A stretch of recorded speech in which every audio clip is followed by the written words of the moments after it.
Hi learners! Welcome to our class. It's me again, Teacher Frel, your class advisor. Our lessons for today is about the kinds of notes and rests in a rhythmic pattern. Kids, let's get started!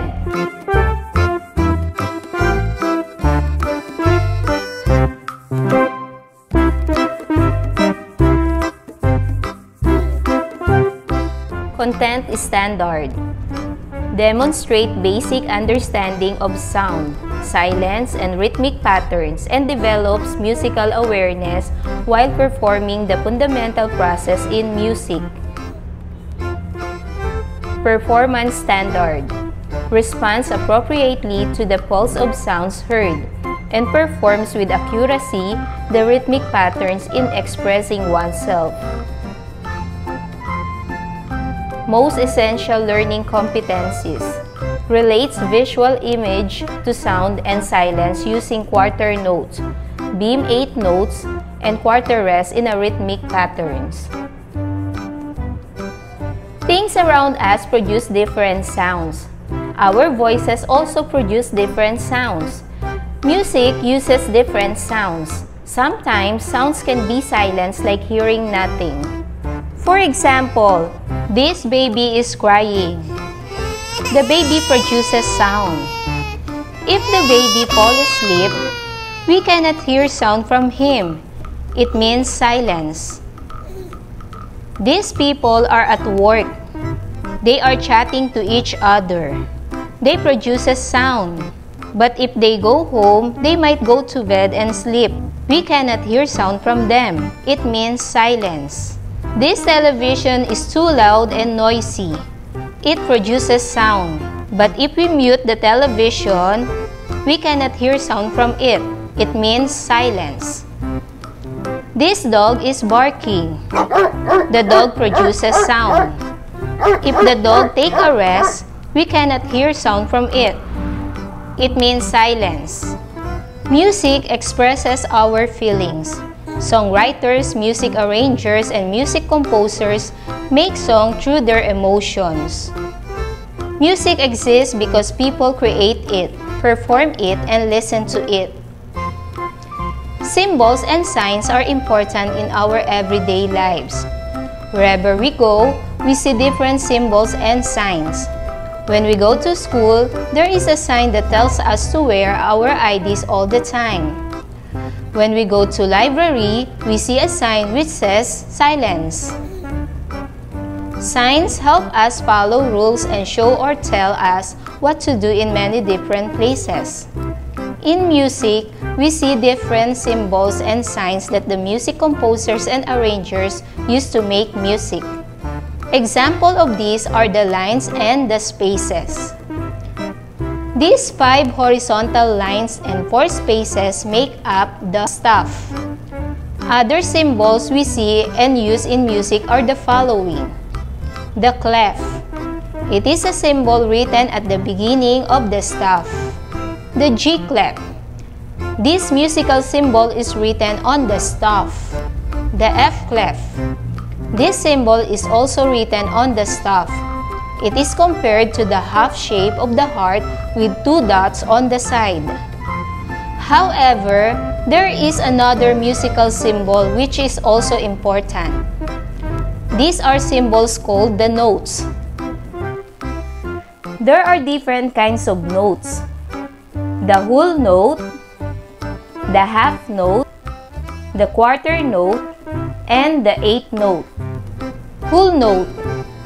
The whole note is compared to some fruits which are round in shape, like orange, apple, and watermelon. Half note.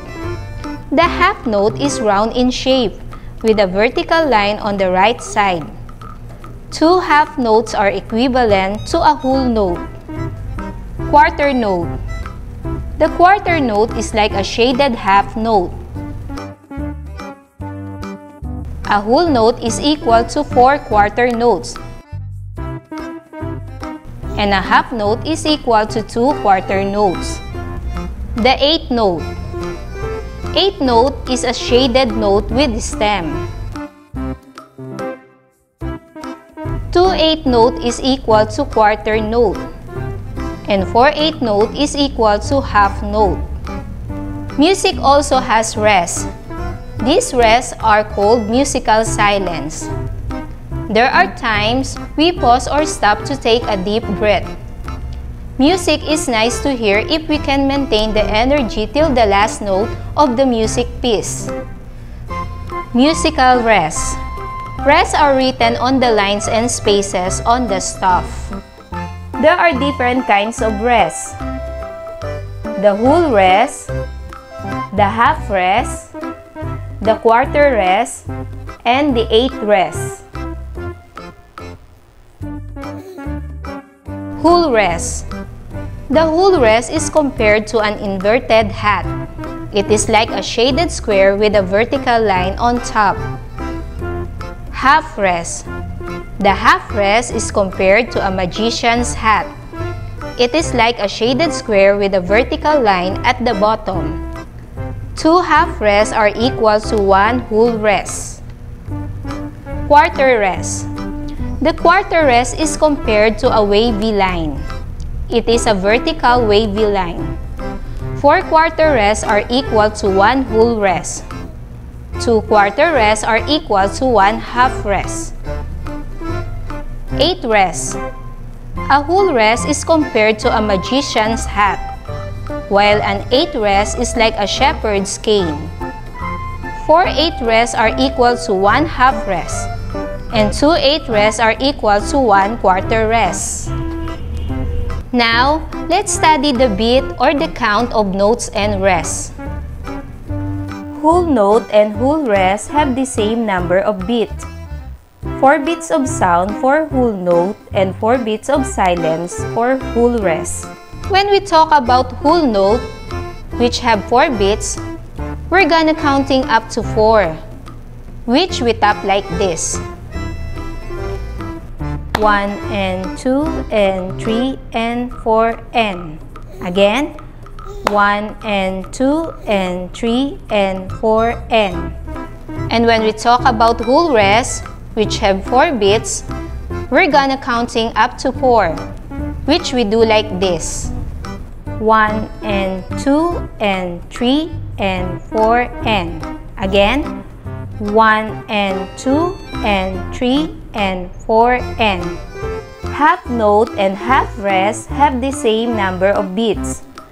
2 beats of sound for half note and 2 beats of silence for half rest. When we talk about half note, which have 2 beats, we're gonna counting up to 2, which we tap like this. 1 and 2 and. Again, 1 and 2 and. And when we talk about half rest, which have 2 beats, we're gonna counting up to 2, which we do like this. 1 and 2 and. Again, 1 and 2 and. Quarter note and quarter rest have the same number of beats. 1 beat of sound for quarter note and 1 beat of silence for quarter rest. When we talk about quarter note, which only 1 beat, it counts only 1, which we tap like this. 1 and. 1 and. And when we talk about quarter rest, which has only 1 beat, it counts only 1, which we do like this. 1 and. 1 and. 8 note and 8 rest have the same number of beat. 1/4 beat sound for 8 note and 1/4 beat silence for 8 rest. When we talk about 8 note, it is 1/4 beat. We tap like this. 1 and 2 and 3 and 4 and. Again, 1 and 2 and 3 and 4 and. And when we talk about 8 rest, it is 1/4 beat. We do like this. 1 and 2 and 3 and 4 and. Again, 1 and 2 and 3 and 4 and. Now, let's have our activity. Let's try to do the beat of the following. Are you ready? 1 and 2 and 3 and 4 and 1 and 2 and 3 and 4 and 1 and 2 and 3 and 4 and 1 and 2 and 3 and 4 and 1 and 2, 3 and 4. Again, 1 and 2, 3 and 4. Again, 1 and 2, 3, 4 and. Again, 1 and 2, 3, 4 and. Let's have our another activity. Answer each question. Write the letter of your answer in your notebook. Number 1. How many lines are there in a stop? A. 5, B. 4, C. 3. Number 2. How many spaces are there in a stop? A. 5, B. 4, C. 3. Number 3. Where are the musical symbols or clefs written? A. Below the lines, B. On the top of the lines, C. Inside the lines. Number 4. It is one of the important symbols in making music. A. Trees, B. Notes, C. Ladder. Number 5. What is the shape of the whole note? A. Circle, B. Triangle, C. Oval. Number 6. A quarter note is like a shaded whole note. A. True, B. False, C. Maybe. Number 7. How many half notes do you need to have a whole note? A. 7, B. 5, C. 2.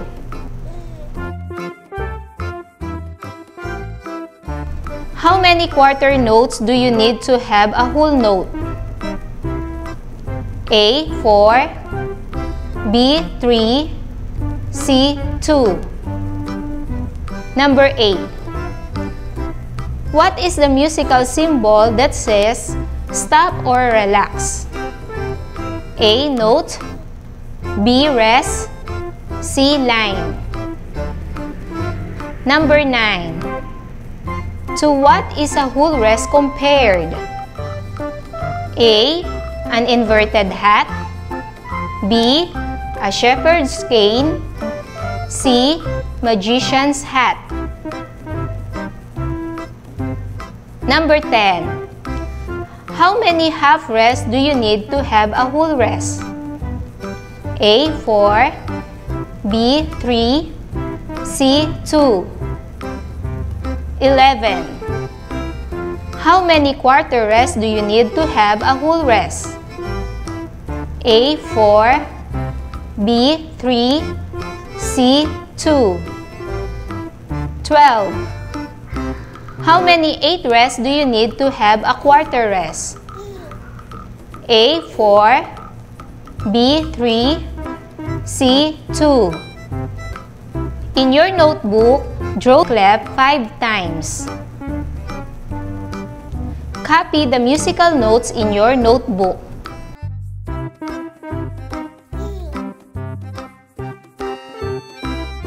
Copy the musical rest in your notebook.